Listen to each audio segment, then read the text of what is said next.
Hi, and welcome to part B of job interviews. So far, we looked at the kind of preparation you may have to do as a interviewee or the applicant for a job. Well, that's just one side of the coin. The interviewer also has to do some preparation.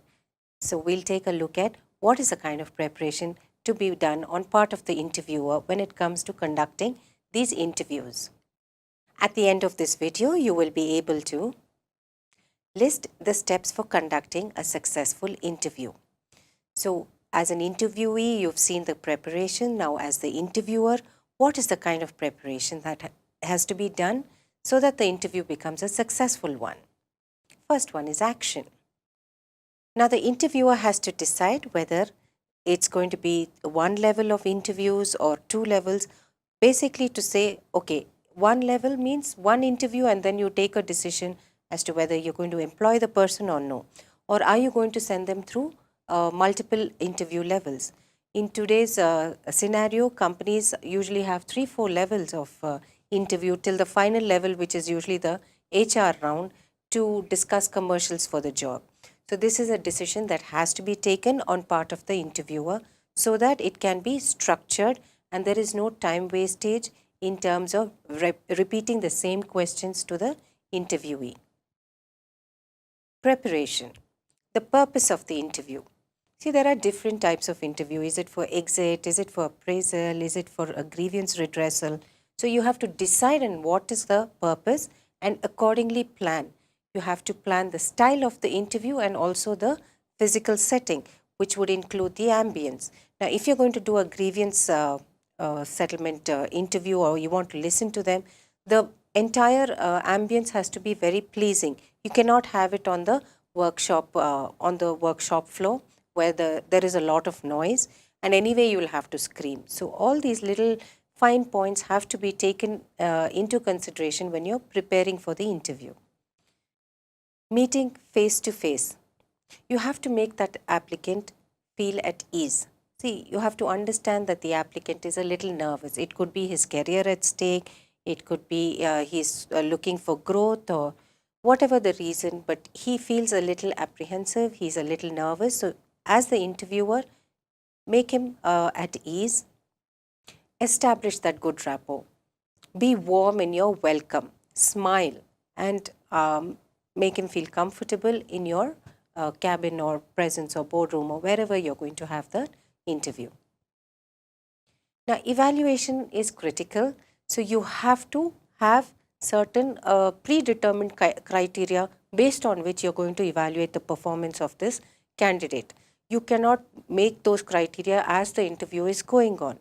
So, it is based on the purpose of the interview, the requirements of the job, and then you come up with certain parameters on which you will be grading the interviewee. Now, having looked at the kind of preparation, we have to understand that there is a certain sequence that is followed while conducting interviews. So, this chronology has a few activities which start with the introduction. Now, in the introduction segment, you spend just 2 to 5 minutes introducing yourself. Okay, if I am the interviewer and I will be introducing myself, I'll give you my name, my designation, and maybe greet you with a good morning or good afternoon, depending on the time of the day. Now, this should not exceed 5 minutes. Then we go into company information.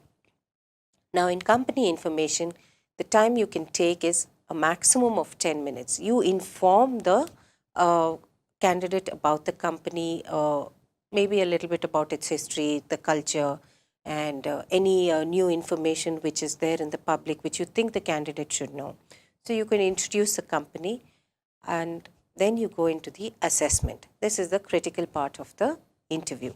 You could take anything between 10 to 30 minutes.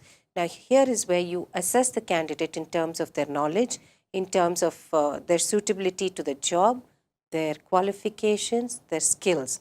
So, you have to be very clear and your assessment will be made based on the criteria that you have already determined.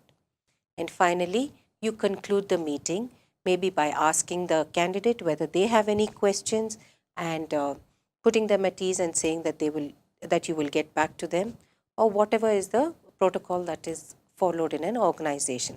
Please note that this should not go beyond 5 minutes. You can also ask the candidate whether they have any other queries that they'd like answered. Once this is done, you can shake hands and bid them goodbye. The key points discussed in this video are steps followed by the interviewer for conducting the interview, preparation, meeting face-to-face, evaluation, that is the criteria have to be determined for evaluating the candidate well in advance, and action that has to be carried out. Now all this will happen in a sequence of events and the chronology of the interview. Now how can you use all this information? You may have attended a lot of interviews, and some of you may have even conducted interviews. Now for those who've conducted interviews, just take a look at this video once more, gain some knowledge as to how you can prepare to ensure the success of the interview. For those who have not conducted interviews, this is a good knowledge base that you can use when you want to plan and conduct an interview in your career in future.